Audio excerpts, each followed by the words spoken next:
जानेंगे एसएमपीएस के बारे में, जो हमारे सीपीयू में लगाया जाता है।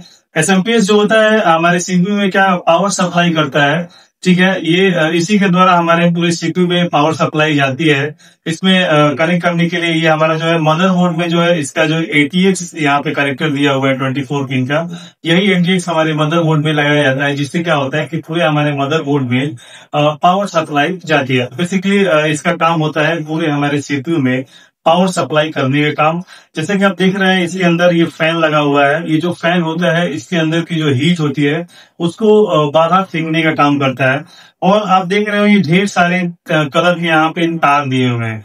ये अलग अलग तरह के कलर के तार दिए हुए हैं। ये अलग अलग तार, अलग अलग कलर का तार होने का रीजन ये है कि जो हमारा एसएमपीएस होता है, एसएमपीएस का जो वायर होता है, इन सारे वायरों में अलग अलग पावर सप्लाई जाता है। और अलग अलग जो हमारे मदरबोर्ड के कंपोनेंट होते हैं उनको अलग अलग पावर सप्लाई की जरूरत होती है। इसीलिए हमारे एसएमपीएस में आप देखते होंगे कि ढेर सारे वायर हैं, और वो जो वायर हैं अलग अलग कलर के होते हैं। अलग अलग कलर के जो वायर होते हैं उसमें अलग अलग तरह की पावर सप्लाई जाती है। कहने का मतलब यही है कि हमारे जो मदरबोर्ड में जो भी कंपोनेंट लगे हुए हैं उन सारे कंपोनेंट को इक्वल पावर की जरूरत नहीं होती है।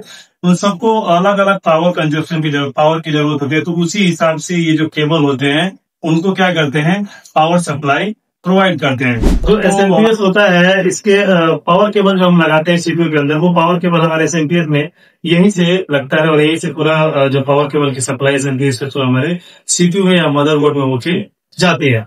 अब बात करते हैं जो एसएमपीएस होता है वो क्या करता है, जो एसी करंट होता है वो उसको डीसी करंट में कन्वर्ट करके हमारे कंप्यूटर को ये सप्लाई देता है। एसी मतलब एक्यूरेट करंट और डीसी मतलब डायरेक्ट करंट। ये जो भी जो एसी करंट आता है उसको डायरेक्ट करंट कन्वर्ट करके हमारे सीपीयू को ये पावर सप्लाई देता है। इस तरह के और टेक्निकल अपडेट्स के लिए हमारे पेज को फॉलो और सब्सक्राइब कर लीजिए।